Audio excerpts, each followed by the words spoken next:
بسم اللہ الرحمن الرحیم ان الحمد للہ نحمده ونستعینه ونستغفره ونعوذ باللہ من شرور انفسنا ومن سیئات اعمالنا من يهده الله فلا مضل له ومن يضلل فلا هادي له واشهد ان لا اله الا الله وحده لا شريك له واشهد ان محمدا عبده ورسوله يا أيها الذين آمنوا اتقوا الله حق تقاته ولا تموتن إلا وأنتم مسلمون يا أيها الناس اتقوا ربكم الذي خلقكم من نفس واحدة وخلق منها زوجها وبث منهما رجالا كثيرا ونساء واتقوا الله الذي تساءلون به والأرحام إن الله كان عليكم رقيبا يا أيها الذين آمنوا اتقوا الله وقولوا قولا سديدا يصلح لكم أعمالكم ويغفر لكم ذنوبكم ومن يطع الله ورسوله فقد فاز فوزا عظيما أما بعد فإن أصدق الحديث كتاب الله وأحسن الهدي هدي محمد صلى الله عليه وسلم وشر الأمور محدثاتها وكل محدثة بدعة وكل بدعة ضلالة وكل ضلالة في النار۔ محترم و مکرم حاضرین مجلس، بزرگان دین و ملت، عزیز دوستو اور پردہ نشین ماں و بہنوں، گزشتہ درس میں ہم نے علی رضی اللہ تعالی عنہ کی سیرت بیان کرتے ہوئے ان کے مقام و مرتبے کو واضح کیا تھا اور ان کی خلافت کے مسئلے کے اوپر بات آ کر گزشتہ درس میں رکی تھی۔ عثمان غنی رضی اللہ تعالی عنہ کی شہادت کے بعد علی رضی اللہ تعالی عنہ خلیفہ منتخب کیے گئے اور بالاتفاق آپ اس امت کے چوتھے خلیفہ ہیں۔ ان کی خلافت مسلمہ حقیقت ہے اور اہل سنت والجماعت کے اصول میں سے ہے کہ علی رضی اللہ تعالیٰ عنہ خلیفہ راشد ہیں۔ اگر کوئی شخص انہیں چوتھا خلیفہ تسلیم نہیں کرتا تو اہل سنت والجماعت میں سے اس کا شمار نہیں ہوگا، بلکہ شیخ الاسلام علامہ ابن تیمیہ رحمہ اللہ نے ایسے شخص کو فَهُوَ أَضَلُّ مِنْ حِمَارِ أَهْلِهِ کہا ہے کہ اگر کوئی شخص علی رضی اللہ تعالیٰ عنہ کو چوتھا خلیفہ تسلیم نہ کرے تو وہ اپنے گھر کے گدھے سے بھی زیادہ گیا گزرا ہے۔ تو علی رضی اللہ تعالیٰ عنہ بالاتفاق اس امت کے چوتھے خلیفہ ہیں۔ علی رضی اللہ تعالیٰ عنہ کی خلافت کی شروعات امن و امان کی حالت میں نہیں ہوئی ہے۔ جس وقت علی رضی اللہ تعالیٰ عنہ کو خلیفہ منتخب کیا گیا، انتشار کا ماحول تھا۔ وجہ عثمان غنی رضی اللہ تعالیٰ عنہ کی شہادت کا قصہ اس سے پہلے آپ کے سامنے بیان کیا جا چکا ہے کہ کیسے ظالموں نے، باغیوں نے دور دراز کے علاقوں سے آ کر مدینے میں سکونت اختیار کی، سکونت تو اختیار نہیں کی، البتہ پڑاؤ ڈالا اور یہاں پر قابو پا لیا، یہاں تک کہ بالآخر خلیفہ راشد عثمان غنی رضی اللہ تعالیٰ عنہ کو شہید کر ڈالا۔ یہ اتنا بڑا حادثہ تھا کہ اس امت میں اس سے پہلے اس طرح کا کوئی حادثہ پیش نہیں آیا تھا۔ عمر فاروق رضی اللہ تعالیٰ عنہ بھی شہید کیے گئے تھے، لیکن عمر فاروق رضی اللہ تعالیٰ عنہ کی شہادت میں اور عثمان غنی رضی اللہ تعالیٰ عنہ کی شہادت میں زمین و آسمان کا فرق ہے۔ عمر فاروق رضی اللہ تعالیٰ عنہ کی شہادت ایک شخص کی طرف سے یہ معاملہ انجام دیا گیا تھا اور وہ بھی ایک مجوسی تھا، مسلمان نہیں تھا، لیکن عثمان غنی رضی اللہ تعالیٰ عنہ کی شہادت ایسے لوگوں کے ہاتھوں میں عمل میں آئی جو اپنے آپ کو مسلمان ہونے کا بلکہ حق پر ہونے کا دعویٰ کر رہے تھے، یہاں تک کہ مسجد نبوی کے اندر کنٹرول کر لیا۔ نماز کی امامت یہی حضرات کر رہے تھے۔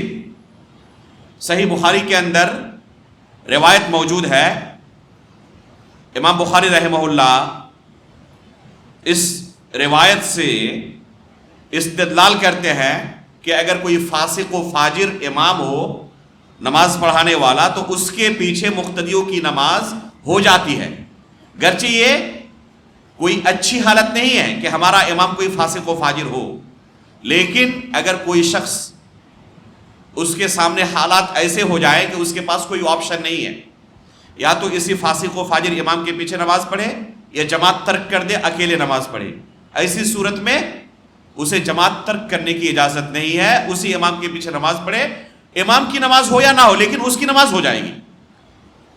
امام بخاری رحمہ اللہ نے یہ استدلال کہاں سے کیا ہے کہ جب عثمان غنی رضی اللہ تعالیٰ عنہ کا باغیوں نے محاصرہ کر لیا تو وہی مسجد نبوی کے امام بھی بن گئے، مسجد نبوی کے اندر وہی نماز پڑھا رہے ہیں، اور صحابہ اکرام جلیل القدر صحابہ اکرام موجود ہونے کے باوجود بھی کسی کو امامت کے لیے آگے نہیں بڑھا رہے ہیں۔ ظاہر سی بات ہے کہ ایسے فاسق و فاجر اور ایسے باغی کو پیچھے نماز پڑھنے پر کس کو تأمل نہیں ہوگا، کس کو اعتراض نہیں ہوگا؟ صحابہ اکرام بے چین ہے، کیا کیا جائے، ان کے پیچھے نماز پڑھا جائے یا نہ پڑھی جائے؟ عثمان غنی رضی اللہ تعالیٰ عنہ کے پاس پہنچتے ہیں صحابہ اکرام اور ان سے جا کر کہتے ہیں کہ ابھی حالات مدینے کے کیا چل رہے ہیں آپ اچھی طرح واقف ہیں، آپ کو لوگوں نے گھر کے اندر مقید کر دیا ہے اور ہمیں نماز کون پڑھا رہے ہیں؟ فتنوں کے امام، وَيُصَلِّي بِنَا امام فتنہ، یہ لفظ موجود ہے کہ ابھی فتنوں کے امام نماز پڑھا رہے ہیں۔ اس امت کے اندر فتنوں کی شروعات عمر فاروق رضی اللہ تعالیٰ عنہ کی شہادت سے ہو چکی تھی۔ اللہ کے رسول صلی اللہ علیہ وسلم نے پہلے ہی پیشن گوئی کی تھی کہ اس امت میں فتنے داخل ہوں گے، اور معمولی قسم کے نہیں، شدید قسم کے فتنے داخل ہوں گے۔ اس کی صفت حدیث کے اندر کیا بیان کی گئی ہے؟ تموج کموج البحر، سمندر کے لہروں کی مانند اس امت کے اندر یہ فتنے داخل ہوں گے۔ تو عمر فاروق رضی اللہ تعالیٰ عنہ کی شہادت کے بعد جو بند دروازہ تھے فتنوں کے لیے، ان کی شہادت کا قصہ جب ہم نے بیان کیا تھا تو یہ حدیث بیان کی تھی آپ کے سامنے، آپ کو یاد ہوگی حدیث۔ عمر فاروق رضی اللہ تعالیٰ عنہ بند دروازہ تھے ان فتنوں کے لیے، جب انہیں شہید کر دیا گیا تو فتنوں کا دور یہاں سے شروع ہوا، اور پھر عثمان غنی رضی اللہ تعالیٰ عنہ کو بھی ان فتنوں نے، ان فتنہ پروروں نے شہید کر ڈالا۔ جس وقت عثمان غنی رضی اللہ تعالیٰ عنہ کا محاصرہ کیے ہوئے تھے یہ ظالمین، یہ باغی حضرات، یہ فتنہ پرور، صحابہ اکرام آ کر عثمان غنی رضی اللہ تعالیٰ عنہ کو کیا کہہ رہے ہیں؟ وَيُصَلِّي بِنَا امام فتنہ، ابھی جو ہمارے نماز کے امام ہے، جو ہمیں نماز پڑھا رہے ہیں، وہ فتنے کے امام ہیں، کیا کریں ہم ان کے پیچھے نماز پڑھیں یا نہ پڑھیں؟ آپ کا کیا مشورہ ہے؟ خلیفہ راشد سے پوچھ رہے ہیں۔ عثمان غنی رضی اللہ تعالیٰ عنہ کیا جواب دے رہے ہیں؟ الصلاۃ احسن ما يعمل الناس، انسان کے اعمال میں سے اگر سب سے افضل کوئی عمل ہے تو یہ نماز ہے۔ فَإِذَا أَحْسَنُوا فَأَحْسِنُوا مَعَهُ، اگر کوئی اچھا عمل وہ لوگ کر رہے ہیں تو ان کا ساتھ دو اور ان کے پیچھے ہی نماز پڑھو۔ یہ عثمان غنی رضی اللہ تعالیٰ عنہ کا صحابہ اکرام کو حکم ہے، یہ اجازت نہیں دی کہ ان کے پیچھے نماز ترک کر دو، الگ سے کوئی جماعت بنا لو، کیونکہ اس سے فتنے مزید بھڑکیں گے۔ والفتنة اشد من القتل، اور فتنہ کیا ہے؟ یہ قتل سے زیادہ سنگین ہے، ایک انسان کے دین و ایمان کو تہس نہس کر کے رکھ دیتا ہے۔ گزشتہ درس میں آپ کو یاد ہوگا میں نے کہا تھا امام بخاری رحمہ اللہ نے اپنی صحیح کے اندر ایک کتاب قائم کی ہے کتاب الفتن کے نام سے۔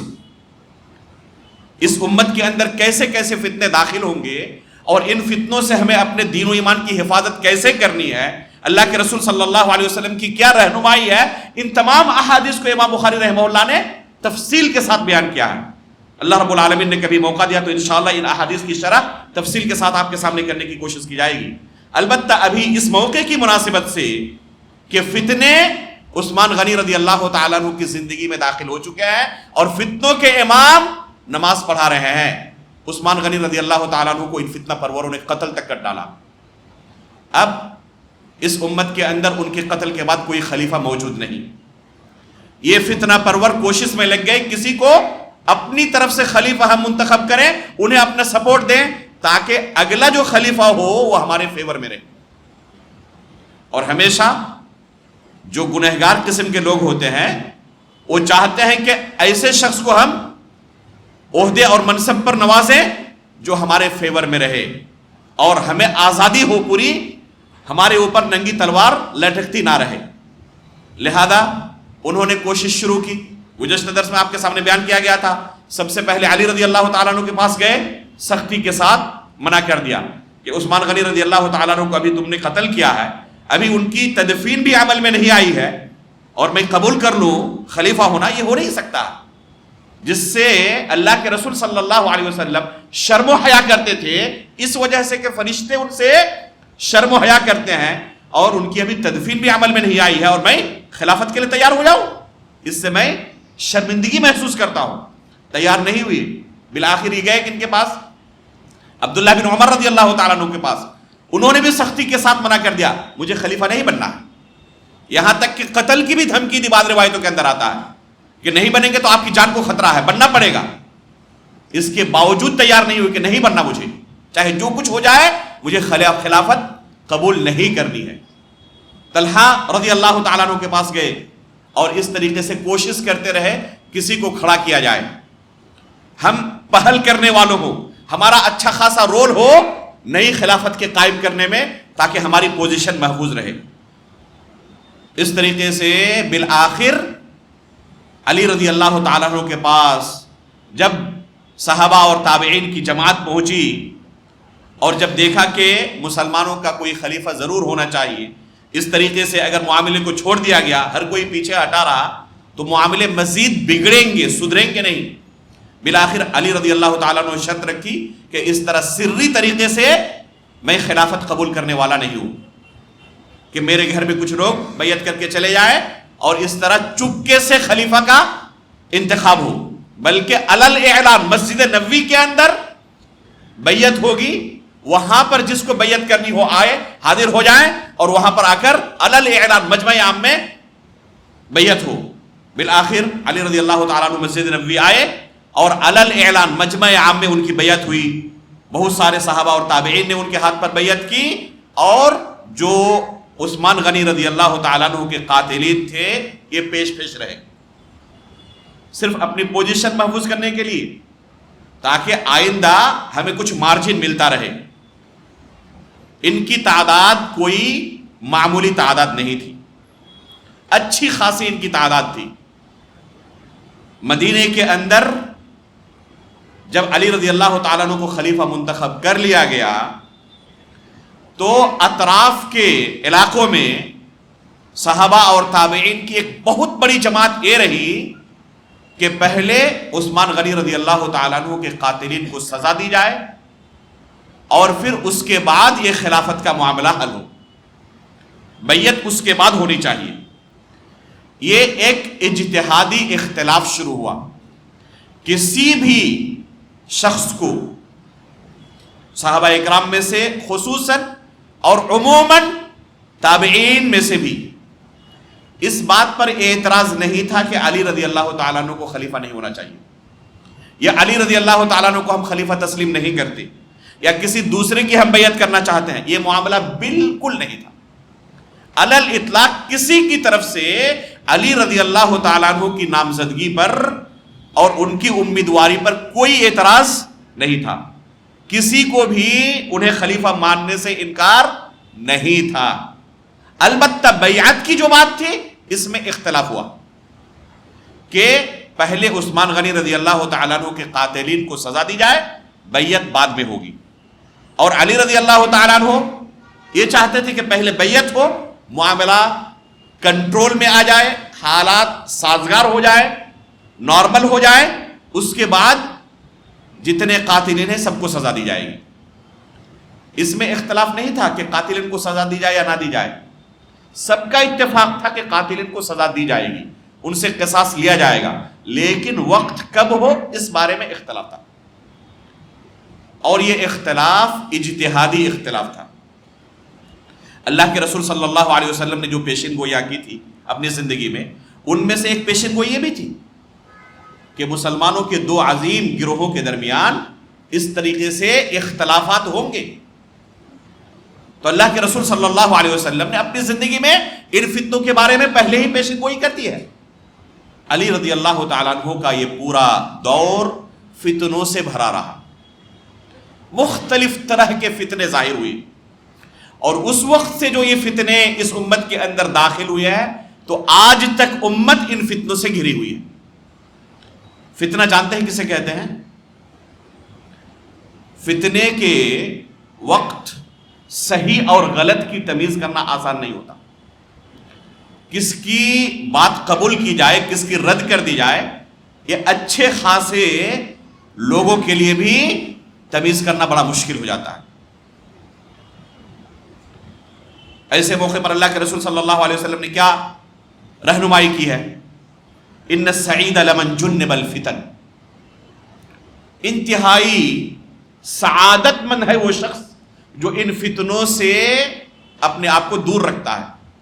جو جتنا زیادہ فتنوں سے دور ہوگا اتنا زیادہ اس کے دین و ایمان کے لیے بہتر ہے، جو جتنا زیادہ ان فتنوں کے قریب جائے گا اتنا زیادہ اس کے دین و ایمان کے لیے خطرہ بڑھتا جائے گا۔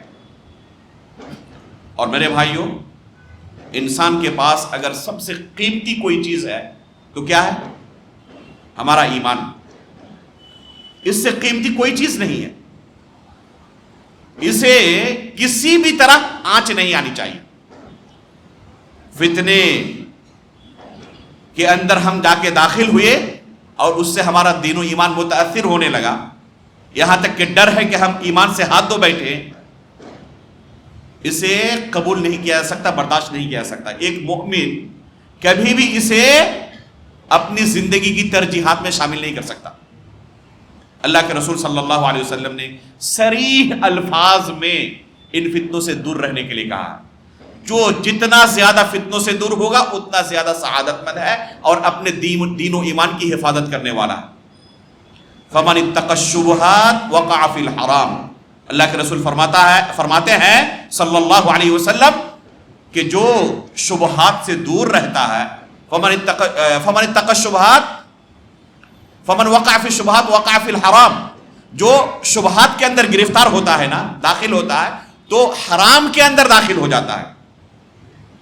ومن اتقى الشبهات استبرأ لدينه وعرضه، اور جو شبہات سے بچتا ہے، دور بھاگتا ہے تو اپنے عزت کی اور اپنے دین کی حفاظت کر لیتا ہے۔ جو انسان شبہات سے دور رہتا ہے تو اس کے دین کے حفاظت کے لیے سب سے بہتر راستہ یہی ہے۔ رسول اللہ صلی اللہ علیہ وسلم نے ہمیں یہی تعلیم دی ہے۔ اللہ کے رسول صلی اللہ علیہ وسلم کی حدیث ہے کہ فتنوں کے زمانے میں ایک شخص دوڑتے ہوئے فتنوں کی طرف جائے گا اور ایک شخص چلتے ہوئے فتنے کی طرف جائے گا۔ تو جو چلتے ہوئے جا رہا ہے اس شخص سے بہتر ہے، افضل ہے جو دوڑتے ہوئے اس فتنے کی طرف جا رہا ہے۔ اور ایک شخص ابھی کھڑا ہوا ہے، بس چلنا شروع نہیں کیا ہے، تو یہ شخص اس شخص سے افضل ہے جو چلنا شروع کر دیا ہے۔ اور ایک شخص ابھی بیٹھا ہوا ہے، سوچ رہا ہے، ابھی کھڑا نہیں ہوا ہے فتنے کی طرف جانے کے لیے، یہ اس سے بہتر ہے جو کھڑا ہو چکا ہے۔ اس طریقے سے مثال دے کر رسول اللہ صلی اللہ علیہ وسلم نے فتنوں سے دور رہنے کے لیے کہا ہے۔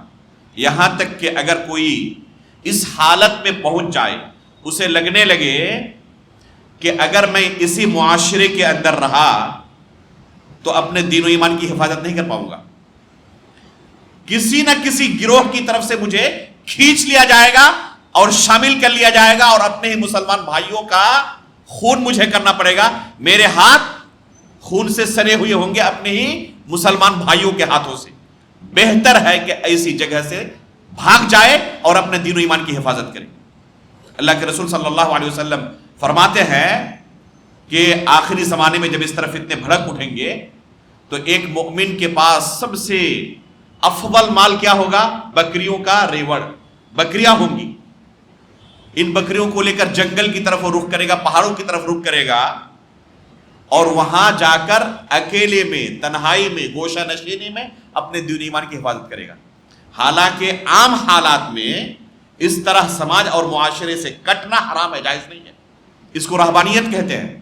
کوئی سماج اور معاشرے سے کٹ جائے اور جنگلوں میں جا کر زندگی گزر بسر کرے، جائز نہیں اس کے لیے، اس کو رہبانیت کہتے ہیں. لا رہبانیت فی الاسلام، اسلام کے اندر رہبانیت کی گنجائش نہیں ہے، لیکن فتنے کے زمانے میں جائز ہے، کیونکہ دین و ایمان کی حفاظت سب پر مقدم ہے.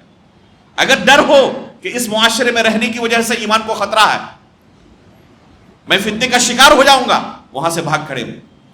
علی رضی اللہ تعالیٰ عنہ کو جب خلیفہ منتخب کیا گیا، یہ فتنے کا دور تھا. فتنہ پرور جنہوں نے عثمان غنی رضی اللہ تعالیٰ عنہ کو قتل کیا تھا، اچھی خاصی تعداد میں تھے، بلکہ جو نئی حکومت قائم ہوئی اس کے اندر اچھی خاصی تعداد میں یہ لوگ موجود تھے. علی رضی اللہ تعالیٰ عنہ جو صحابہ کرام ان سے قصاص کا مطالبہ کرتے، انہیں سمجھاتے رہے کہ ابھی حالات سازگار نہیں ہیں ان سے قصاص لینے کے لیے. خصوصی طور پر طلحہ بن عبید اللہ رضی اللہ تعالیٰ عنہ اور زبیر بن عوام رضی اللہ تعالیٰ عنہ، یہ دونوں عشرہ مبشرہ میں سے جن کا نام عثمان غنی رضی اللہ تعالیٰ عنہ کے خلیفہ بننے سے پہلے خلافت کے کینڈیڈیٹ کے طور پر تھا، امیدوار کے طور پر تھا، جنہوں نے اپنا نام واپس لے لیا تھا. اگر ان کے دل میں خلافت کی خواہش ہوتی، خلیفہ بننے کی خواہش ہوتی، تو اسی وقت اچھا موقع تھا. بلکہ عثمان غنی رضی اللہ تعالیٰ عنہ کے قتل کے بعد ابھی ہم نے کہا کہ طلحہ رضی اللہ تعالیٰ عنہ کو زبردستی لوگوں نے خلیفہ بنانا چاہا، تیار نہیں ہوئی. اس لیے کوئی اگر الزام لگائے کہ ان کے دل میں بھی خلافت کی خواہش تھی تو یہ جھوٹا الزام. خصوصی طور پر یہ دو صحابہ کرام علی رضی اللہ تعالیٰ عنہ سے مطالبہ کرتے رہے کہ عثمان غنی رضی اللہ تعالیٰ عنہ کے قاتلین سے آپ بدلہ لیں، لیکن علی رضی اللہ تعالیٰ عنہ کا اجتہاد یہ تھا کہ یہ حالات ابھی مناسب نہیں ہے قصاص لینے کے لیے. یہاں تک کہ 4 مہینے کا وقت گزر گیا اور فتنہ پرور مدینے میں ہے اور اچھی خاصی تعداد میں ہے، اور روز بروز ان کی قوت بڑھتی جا رہی ہے. اس حالت میں بہت سارے لوگوں نے مدینہ چھوڑنا شروع کر دیا. اللہ کے رسول صلی اللہ علیہ وسلم نے انہیں پہلے ہی رہنمائی کی تھی کہ فتنوں سے دور رہنا ہی عافیت ہے. بہت سارے لوگوں نے مدینہ چھوڑنا شروع کر دیا کہ اس وقت مدینہ رہنے کے لائق جگہ نہیں رہ گئی ہے. ام المؤمنین عائشہ رضی اللہ تعالی عنہ حج کے لیے مکہ گئی ہوئی تھی یا عمرے کے لیے، اور وہاں سے جب واپس ہونے کے لیے مدینے کی طرف رخ کی تو راستے میں ان کے ایک رشتہ دار ملے. پوچھا کہ مدینے کے حالات کیسے ہیں. ابھی انہیں پتہ نہیں ہے کہ مدینے میں کیا کچھ ہوا ہے. اس زمانے میں آج کی طرح ٹیلی فون نہیں تھا، اخبارات نہیں تھے، انٹرنیٹ نہیں تھا کہ فوراً اسی وقت خبر پہنچ جائے کہ مدینے میں کیا کچھ ہو رہا ہے. جو مکہ میں ہے مدینے میں کیا کچھ ہوا خبر ملے گی اتنی جلدی؟ لیکن حالات پہلے سے خراب ہو رہے ہیں اس کا اندازہ تو تھا پہلے سے، اس لیے کہ یہ باغی حضرات کافی دنوں سے کوشش میں لگے ہوئے تھے، عثمان غنی رضی اللہ تعالیٰ عنہ کے خلاف پروپیگنڈا کر رہے تھے. جب ام المومنین عائشہ رضی اللہ تعالیٰ عنہ مکہ سے نکل کر مدینے کی طرف واپس جانے لگی تو پوچھا رشتہ دار سے، ایک رشتہ دار سے ملاقات ہوئی جو مدینے سے آ رہا تھا. کہا کہ مدینے کے حالات کیسے ہیں؟ تو کہا کہ مدینے کے حالات بالکل بھی سازگار نہیں ہیں. والامر امر الغوغاء، بڑا انتشار پھیلا ہوا ہے مدینے کے اندر، اضطراب ہے، فتنہ پھیلا ہوا مدینے کے اندر. مدینہ رہنے کے لائق جگہ نہیں رہ گئی ابھی. ام المؤمنین عائشہ رضی اللہ تعالیٰ عنہ وہیں سے واپس ہو گئی مدینہ، مکہ مکرمہ، پھر دوبارہ مدینہ نہیں گئی. عمار بن طلحہ بن عبید اللہ رضی اللہ تعالیٰ عنہ، اسی طرح زبیر بن عوام رضی اللہ تعالیٰ عنہ اور دوسرے بہت سارے صحابہ کرام اور تابعین مدینہ چھوڑ کر مکہ مکرمہ کی طرف رخ کرنے لگے. ام المؤمنین عائشہ رضی اللہ تعالیٰ عنہ پہلے سے یہاں پر موجود تھی، اور یہاں پر بہت سارے صحابہ کرام اور تابعین جمع ہونے لگے کہ اس فتنے کے موقع پر ہمیں کیا رخ اختیار کرنا چاہیے. اب نے ہمیں کہا کہ فتنے کے موقع پر یہ فیصلہ کرنا کہ کون سا قدم مناسب ہوگا یہ آسان نہیں ہوتا ہے، بڑا مشکل ہوتا ہے. البتہ ہر ایک کو کوشش کرنی چاہیے کہ جتنا زیادہ اپنے آپ کو فتنے سے محفوظ رکھے کوشش کرے، قریب جانے کی کوشش نہ کرے. آپ کو ایک حدیث سناؤں. رسول اللہ صلی اللہ علیہ وسلم دجال کے فتنے کے بارے میں اپنی امت کو آگاہ کرتے ہوئے کیا فرما رہے ہیں؟ اس سے پہلے آپ کے ذہن میں ہونا چاہیے کہ دجال کے فتنے سے اللہ کے رسول صلی اللہ علیہ وسلم نے تفصیل سے آگاہ کیا ہے. ایک ایک صفت بیان کی ہے کہ کیسے وہ لوگوں کو گمراہ کرے گا. یہاں تک کہ بیان کیا رسول اللہ صلی اللہ علیہ وسلم نے کہ اس کی ایک آنکھ کیا ہوگی؟ فاسد ہوگی. ایک آنکھ صحیح ہوگی اور ایک آنکھ فاسد ہوگی.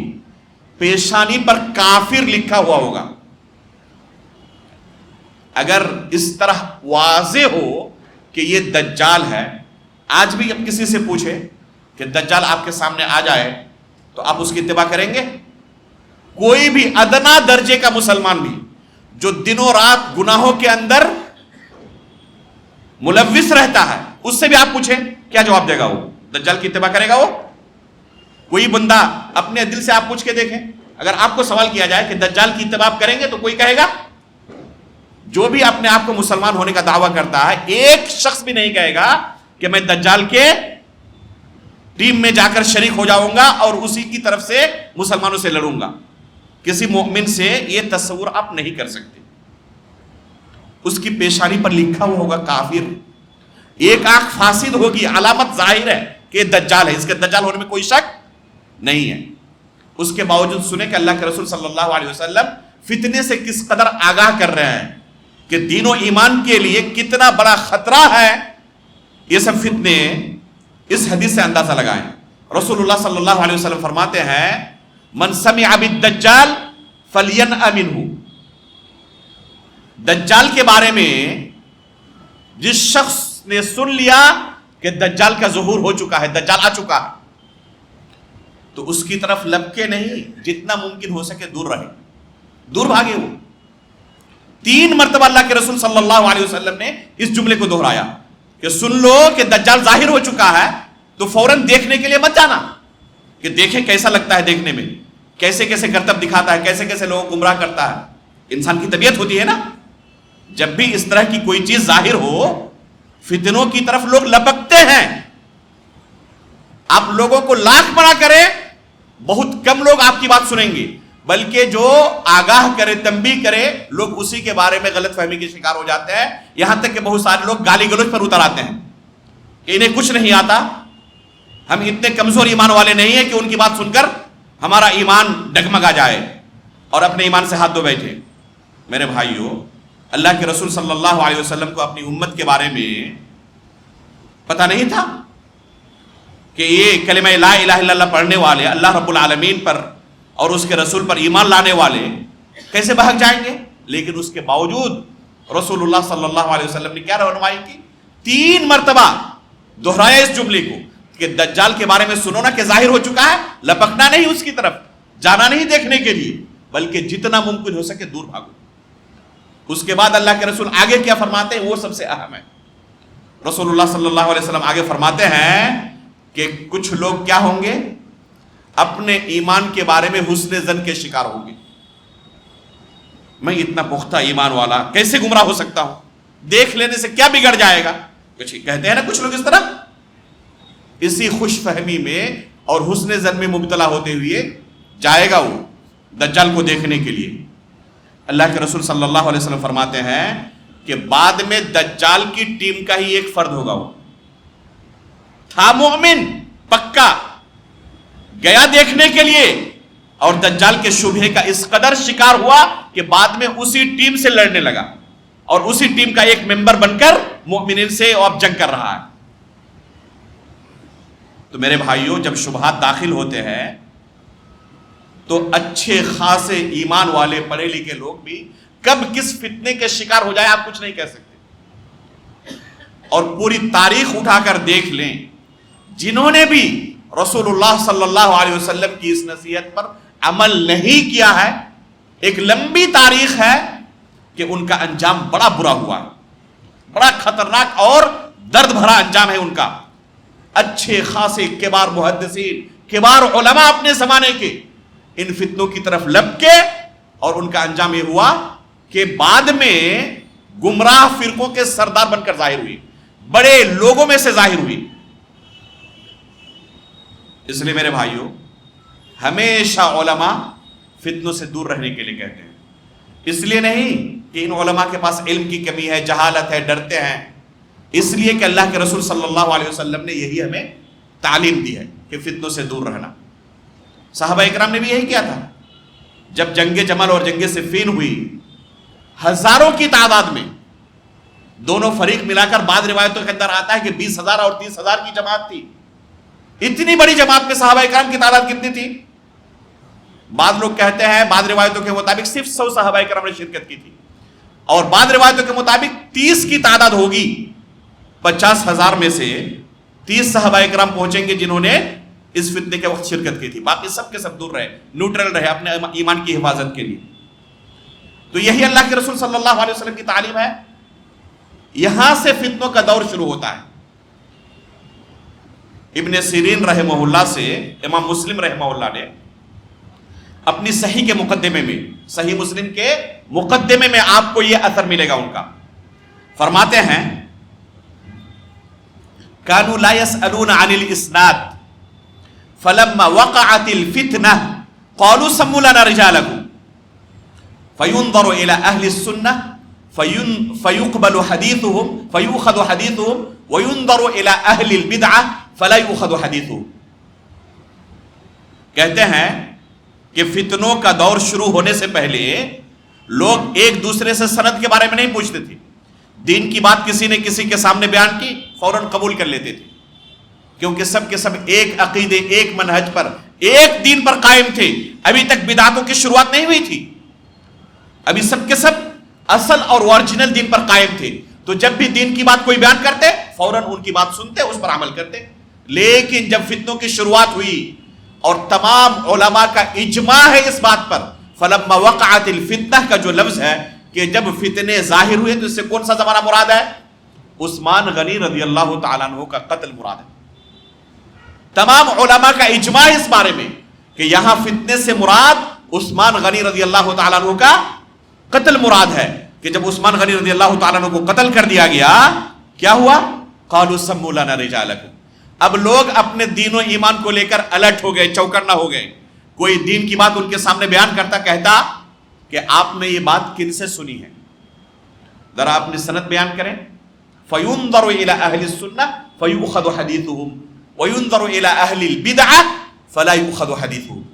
دیکھا جاتا کہ جن کا نام لے رہے اہل سنت میں سے ہے یا اہل بدعت میں سے ہے. اہل سنت میں سے ہوتے قبول کر لیتے، اہل بدعت میں سے ہوتے قبول نہیں کرتے. آپ ذرا غور کریں کہ کون سا زمانہ ہے. عثمان غنی رضی اللہ تعالیٰ عنہ کو شہید کیا گیا ہے اور علی رضی اللہ تعالیٰ عنہ کی خلافت شروع ہوئی ہے، اور اسی زمانے میں اہل سنت اور اہل بدعت کے درمیان تفریق شروع ہو چکی. آج کچھ لوگ کہتے ہیں کہ بار بار اہل بدعت آپ لوگ کرتے ہیں اور الزام دیتے ہیں کہ آپ لوگوں نے یہ شروعات کی ہے. میرے بھائیوں، صحابہ اکرام کے زمانے میں یہ اہل سنت اور اہل بدعت کے درمیان تفریق شروع ہو چکی. علی رضی اللہ تعالیٰ عنہ کی خلافت کے دور میں اہل سنت اور اہل بدعت کے درمیان یہ تفریق شروع ہو چکی تھی. انہوں نے تفریق کرنا شروع کیا. اہل سنت میں سے ہوں گے تو ان کی بات ہم سنیں گے، اہل بدعت میں سے ہوں گے ان کی بات نہیں سنیں گے. اس لیے کہ اسی میں اپنے دین و ایمان کی حفاظت ہے. اہل بدعت کی باتیں آپ سنیں گے تو کب کون سی بات صحیح کے ساتھ غلط ملا کر آپ کو سکھا دے اور وہی بات آپ کے دین و ایمان کا حصہ بن جائے، خصوصاً جب آپ کو علم نہ ہو، آپ کو پتہ بھی نہیں چلے گا، وہ آپ کے دین و ایمان کا حصہ بن جائے گا اور اسی دین کو لے کر اللہ کے پاس حاضر ہوں گے. قبر کے اندر پوچھا جائے گا وما دینک، تمہارا دین کیا تھا؟ تو جس دین پر آپ نے زندگی گزاری وہی دین آپ پیش کریں گے. اگر صحابہ کرام کا وہ دین نہیں تھا، اللہ کے رسول نے انہیں وہ دین نہیں سکھایا تھا، اللہ رب العالمین نے وہ دین نازل نہیں کیا تھا، اور آپ کا دین کوئی دوسرا دین ہے، آپ نے کوئی دوسرا دین پیش کیا، یہ دین قبول ہو جائے گا؟ اللہ تعالیٰ نے کیا کہا قرآن کریم کے اندر؟ وَمَن يَبْتَغِ غَيْرَ الْإِسْلَامِ دِينًا فَلَن يُقْبَلَ مِنْهُ. جو اسلام اللہ نے نازل کیا ہے نا، اگر یہ اسلام کوئی پیش نہ کرے، کوئی دوسرا اسلام پیش کرے، کیا انجام ہوگا؟ وَمَن يَبْتَغِ غَيْرَ الْإِسْلَامِ دِينًا. اسلام کے علاوہ اگر کوئی دوسرا دین پیش کرے تو فَلَن يُقْبَلَ مِنْهُ، ہرگز اس سے یہ دوسرا دین قبول نہیں کیا جائے گا. اللہ نے جو دین نازل کیا ہے بس وہ دین قابل قبول ہوگا. آپ نے اہل بدعت کی باتیں سنی اور ان کی وہ بات آپ کو پتا نہیں تھا، علم نہیں تھا، اسے آپ نے قبول کر لیا، وہ آپ کے دین کا حصہ بن گیا. اور اسی پر آپ نے زندگی گزاری، اسی پر آپ کی وفات ہوئی، تو اصل دین لے کر آپ دنیا سے رخصت ہوئے یا ڈپلیکیٹ دین لے کر؟ ڈپلیکیٹ دین لے کر۔ کس لیے ڈپلیکیٹ دین آپ کے پاس آیا؟ انہی اہل بدعت کو سننے کی وجہ سے۔ تو اسی وقت سے یہ تفریق شروع ہو چکی تھی اہل سنت اور اہل بدعت کی، کہ صرف اہل سنت سے دین کو سیکھا جائے گا، اہل بدعت سے دین کو سیکھا نہیں جائے گا۔ یہ فتنوں کی شروعات ہے یہاں سے۔ اس کے بعد اس امت کے اندر فتنے داخل ہوتے گئے، روافض کا فتنہ شروع ہوا، خوارج کا فتنہ شروع ہوا، حدیثیں گڑھنے کا فتنہ شروع ہوا، حدیثوں کے انکار کا فتنہ شروع ہوا۔ اور حدیثوں کے انکار کا فتنہ کہاں سے شروع ہوا بتاؤ؟ عقل کو نقل پر مقدم کرنے کی وجہ سے۔ ایک فرقہ معتزلہ کے نام سے پیدا ہوا دوسری صدی ہجری کے شروع میں۔ دوسری صدی ہجری کے شروع میں ایک فرقہ پیدا ہوا معتزلہ کے نام سے۔ یہ کیا کرتے تھے؟ یہ عقلی باتیں بہت زیادہ کرتے تھے اور شریعت کو عقل کی میزان پر تولتے تھے۔ جو چیزیں عقل کے موافق لگے قبول کریں گے، عقل کے برخلاف وہ قبول نہیں کر سکتے۔ اور اس بنا پر انہوں نے حدیث رسول کو رد کرنا شروع کیا۔ یہ حدیث ہمارے عقل کے مطابق نہیں ہے، یہ حدیث عقل کے مطابق نہیں ہے، اس لیے اسے نہیں مان سکتے۔ عقل اللہ رب العالمین نے ہمیں عطا کی ہے، بہت بڑی نعمت ہے اللہ رب العالمین کی۔ اللہ رب العالمین نے قرآن کریم کے اندر بے شمار آیتوں میں اس عقل کے استعمال کی دعوت دی ہے۔ اور شریعت کا مکلف اللہ نے کسے کیا ہے؟ جنہیں عقل کی نعمت سے نوازا ہے۔ اگر کسی کے پاس عقل نہ ہو، پاگل ہو، تو مکلف ہے شریعت کا؟ اگر کوئی شخص پاگل ہو اور اللہ پر ایمان نہ لائے، وہ جانتا ہی نہیں ہے، تو اللہ رب العالمین اس کی گرفت کریں گے؟ اس کی گرفت نہیں کریں گے۔ کس کی گرفت کریں گے؟ جن کو اللہ تعالیٰ نے عقل کی نعمت سے نوازا ہے۔ تو عقل بہت بڑی نعمت ہے، اور عقل سے صحیح اور غلط کی تمیز کی جا سکتی ہے۔ اللہ رب العالمین نے اس عقل کی نعمت سے جن کو نوازا ہے، ان کی زندگی آپ دیکھ لیں، وہ صحیح اور غلط کی تمیز کرتے ہوئے اپنی زندگی گزارتے ہیں، چاہے وہ اللہ رب العالمین پر ایمان لائے یا ملحد ہو، ایتھسٹ ہو، کوئی ناستک ہو، وہ بھی آپ دیکھیں گے کہ اپنی زندگی اس عقل کے مطابق ہی گزارتا ہے۔ کسی ناستک کو آپ نے دیکھا کبھی کہ وہ اپنے بستر پر پیشاب و پاخانہ کر رہا؟ نہیں کرے گا۔ کیوں؟ اس کی عقل کہتی کہ اس کا نتیجہ بڑا برا ہوگا، اس لیے اس عقل کی اتباع کرتا ہے۔ تو اللہ رب العالمین نے انسان کو عقل کی نعمت سے نوازا ہے، اسی عقل کے ذریعے وہ اللہ رب العالمین کے وجود کا بھی ادراک کر سکتا ہے۔ لیکن اس عقل سے اللہ رب العالمین کے بارے میں ہر چیز کا ادراک نہیں کر سکتا۔ بے شمار چیزیں ایسی ہیں جن کا ادراک عقل کر نہیں سکتی ہے۔ عقل یقیناً بہت ساری چیزوں کا ادراک کر سکتی ہے، لیکن ہر چیز کا نہیں کر سکتی۔ اور بحیثیت مسلمان ایک شخص کو جن چیزوں پر ایمان لانا ہے، ان میں سے بے شمار چیزیں ایسی ہیں جن کا تعلق کس سے ہے؟ غیب سے ہے۔ اور ایک مومن کی صفت کیا ہے؟ آپ پڑھیں سورہ بقرہ شروع میں، الف لام میم ذالک الکتاب لا ریب فیہ ھدی للمتقین۔ اس کے بعد آگے کیا ہے؟ الذین یؤمنون بالغیب۔ غیب پر ایمان لانا ہے۔ غیب کہتے کس کو ہے؟ جہاں تک آپ کی عقل نہ پہنچے اس کو غیب کہتے ہیں۔ آپ نے کسی چیز کو دیکھ لیا تو آپ کے لیے غیب ہے؟ وہ آپ کے لیے غیب نہیں ہے۔ قبر کے اندر سوال کیا جائے گا، ابھی ہم نے کہا کسی مشین سے اور کسی عقل سے اس کا ادراک کیا جا سکتا ہے؟ ممکن ہے؟ نہیں کر سکتا۔ قیامت کی ہولناکیاں جو ہوں گی، پل صراط قائم کیا جائے گا، بندوں کے اعمال وزن کیے جائیں گے، حوض کوثر اور میزان قائم کیا جائے گا، عقل سے ادراک کر سکتا ہے کوئی ان چیزوں کا؟ بعض لوگ کیا کہتے ہیں کہ عقلی دلائل سے ہم ہر چیز کو ثابت کر دیں گے۔ میرے بھائیو، عقل سے ہر چیز آپ ثابت نہیں کر سکتے۔ البتہ عقل سے بہت ساری چیزوں کو ثابت کر سکتے ہیں، عقل سے بہت ساری چیزوں کو ثابت کر سکتے ہیں، ہر چیز کو ثابت نہیں کر سکتے۔ اس لیے اہل سنت والجماعت کے نزدیک عقل شرعی مصادر میں سے ایک مصدر ہے، لیکن یہ کتاب و سنت کے تابع ہے، کتاب و سنت کے تابع ہے۔ اگر کہیں پر بھی آپ کی عقل جواب دے جائے تو وہاں پر آپ اس وجہ سے کتاب و سنت کو رد نہیں کر سکتے۔ اللہ کے رسول ایک ہی رات کو مکہ مکرمہ سے بیت المقدس گئے اور پھر واپس بھی آ گئے، عقل مان سکتی ہے؟ 7ویں آسمان تک بھی گئے اور واپس آ گئے، کس عقل سے آپ اس کو ثابت کریں گے؟ اسی وجہ سے لوگوں نے انکار بھی کیا. مسلمانوں میں سے بے شمار لوگوں نے جو عقل پرست ہوتے ہیں، بے شمار لوگوں نے معراج کے قصے کا انکار کیا ہوا ہے. جانتے ہیں آپ؟ بے شمار لوگوں نے فرشتوں کا انکار کیا ہوا ہے، جنوں کا انکار کیا ہوا ہے، قبر کے اندر فرشتوں کے سوال و جواب کا انکار کیا ہوا ہے. یہ کون لوگ ہیں؟ جو عقل سے ہر چیز کو تولتے ہیں اور عقل کو وحی پر مقدم رکھتے ہیں. لاجک سے ثابت ہو تو مانیں گے ہم. کچھ لوگ کہتے ہیں نا، تو ایسے لوگوں کا نتیجہ آخر میں کیا ہوتا ہے؟ بے شمار شریعت کے مسلمہ عقائد کا وہ انکار کر بیٹھتے ہیں. اور ایسے لوگوں کی تاریخ آپ پڑھ لیں، بڑی دلخراش تاریخ ہے. جب یہ معتزلہ کا فرقہ شروع ہوا، عقلی باتیں کرنے والے، آپ نے ایک علم سنا ہوگا، علم کلام. علم کلام کی مذمت پر سلف صالحین کے اقوال پڑھ لیں. بلکہ امام ابن ابی العز الحنفی رحمہ اللہ شرح العقیدہ الطحاویہ کے اندر، میں نے الحنفی اس لیے کہا کیونکہ یہ علماء احناف میں سے تھے اور سلفی عقیدے پر قائم تھے. انہوں نے العقیدۃ الطحاویہ کی شرح کی ہے، جو اکثر و بیشتر تمام مدارس کے اندر داخل نصاب ہے. ہمارے مدرسے کے اندر جامعہ اسلامیہ نور باغ میں بھی فضیلت کے طلبہ پڑھتے ہیں. دکتر عبد الرحمن بن اقبال مدنی بسکوری حفظہ اللہ ایک کتاب پڑھاتے ہیں جو عقیدے سے PhD کیے ہوئے ہیں. میرے بھائیوں، کہنے کا مطلب یہ ہے کہ عقیدے کی بنیادی کتابوں میں کتاب شمار کی جاتی ہے. اسی کتاب میں آپ دیکھ لیں کہ علم کلام کی مذمت پر سلف صالحین نے کیا کچھ کہا ہوا. انتہائی سخت موقف ملے گا آپ کو سلف صالحین کا علم کلام کی مذمت میں. اور کچھ لوگ اسے ہی پوری کائنات سمجھتے ہیں. جملہ معترضہ کے طور پر ایک چیز آپ کو بیان کروں.